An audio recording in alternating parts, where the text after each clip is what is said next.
Well, hello again. I'm Bob Weir with another video interview of people in the news in North Texas.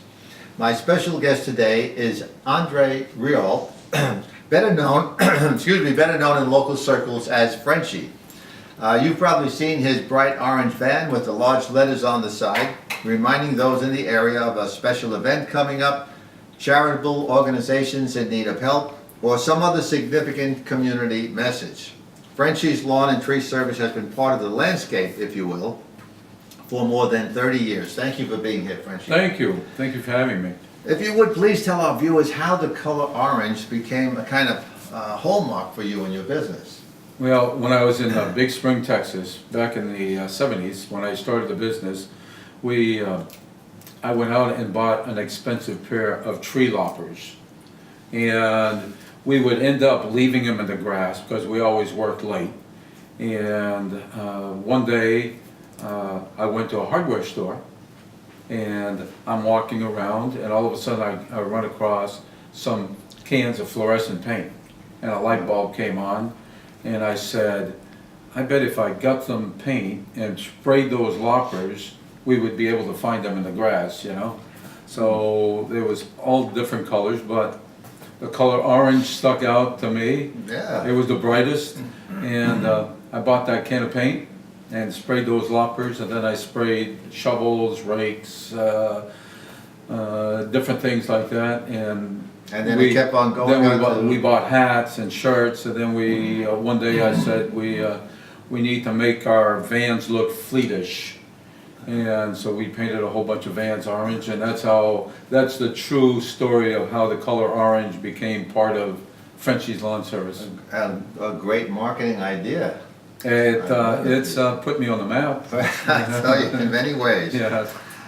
You are well known for your contributions to charity, including free lawn service to many nonprofits in the county.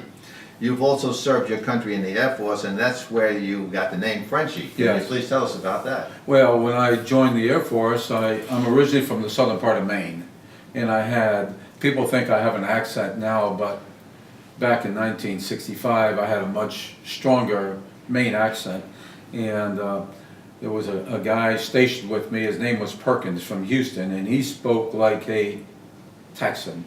So he first nicknamed me Pierre, but that didn't stick. Yeah. So then he named me Frenchy, and that stuck. And then I just used it to advantage. And I am a one-name person, and that's the way I'm going to remain. Yeah, it's great when you have some name that everybody. It's like your orange color. I mean, it's recognizable. It goes hand in hand. Yeah, very recognizable. It's great marketing. You've been married to your lovely wife Terry since 1979. How did you two meet?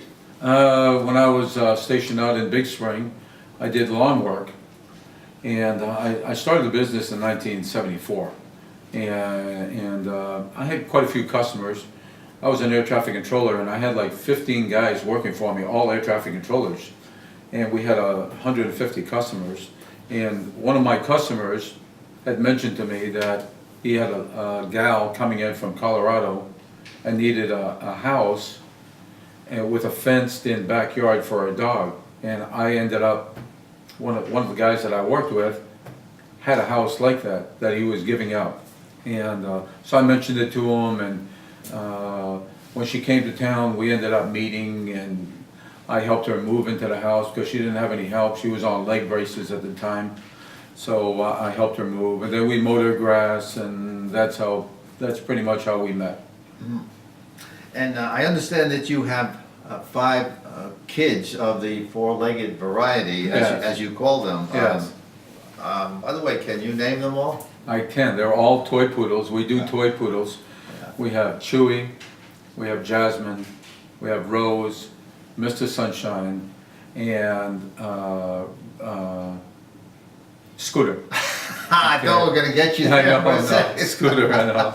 Okay. And they're all incredible dogs. My wife spends a lot of time at home, and my best moment of the day, seriously, the best moment of my day is when I leave, before I leave the house in the morning, when I leave the bedroom, all the dogs are all laying on top of my wife pretty much, and everybody is quiet and serene. That visual stays with me all day, and that's what I enjoy most. Well, poodles are beautiful. Uh-huh. Can you tell us a little bit about your experience as an air traffic controller?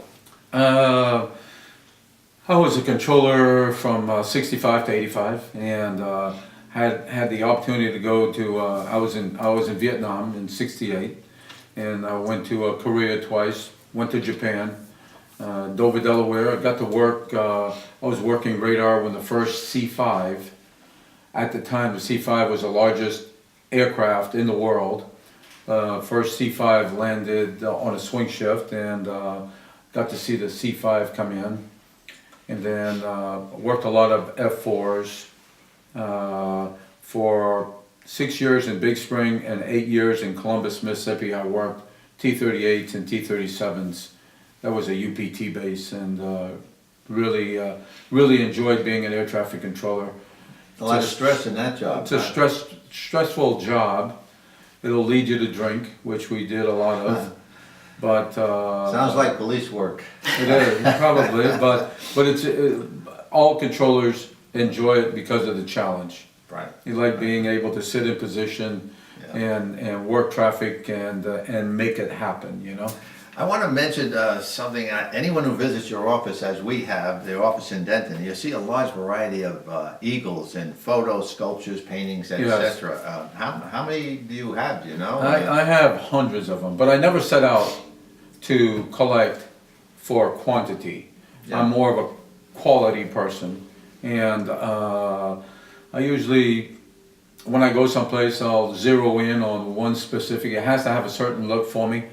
I'll zero in on one specific eagle, and you have so many, and there are so many different types. Yes, I mean, it's just it's amazing how you can have eagles in so many different forms. You know, one of my favorite ones is the one that I bought a couple years ago at the State Fair, and it is hand embroidered from China, an eagle. Wow. And I mean, it's about this size right here, and it's hand embroidered, and it looks lifelike. It really does, and that's one of my pride and joys right there. That we could spend a long time just staring at some of those things. Yes. When we were at the office. I was just amazed by it. I understand that you have an orange sherbet named after you in a Denton store. I do.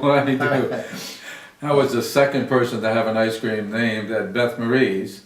And how that came about is I went in for an ice cream one day, and I saw orange sherbet up there, and I said, hell, that should read Frenchys Orange Sherbet, okay? So after that, every time I went into the store, I'd say, is Beth Marie here? And she wasn't. And I'd say, well, tell her that Frenchy said, that should read Beth Marie's, or that should read Frenchys Orange Sherbet up there. So months and months, persistence pays off. After months and months, Beth Marie came up to me and said, my anniversary is coming up in a couple weeks, and could you put my name up on your van? And I said, I'll work a deal with you. And she says, I already know what you're going to say. I've already named it on the board. It's Frenchys Orange Sherbet now. So that's how I ended up with Frenchys Orange Sherbet. Yeah, it's such a catchy name too. It is. It's got the name and it's got the color in there, you know. So, and one of the things over at Beth Marie's, whenever I go in, I will usually give them $20, $30, $40. Yeah. And while I'm in the store, anybody that orders orange sherbet is free on me. So, Really? so if I'm in Beth Marie's, And they if you it? order orange sherbet, I pay for it. I gotta find out when you're gonna be there. I know. I'll bring the gang with me. The kids love it. The kids love it. I'll bring a group with me. Yes. That's great. And I just want to also mention that I was honored to have my name on your van at one time. Yes. A year or two ago. I think it was a birthday or something. Yes, it was a birthday. Wow, I was Your 54th, thrilled. I think it was. Yeah, it was my 39th again or something. Yeah. Yes, but I get more. I have two assistants, Yeah. and I have one assistant, Amanda, who is putting up litters for me, and she does a great job. Oh, that is something Uh-huh. else. Well, Frenchy, I want to thank you very much for coming over for this interview. I've been wanting to do this for a long time, and thank you for everything you Well, do in the community. Thank you very much. Thank you. It's been enjoyable. And thank you for watching.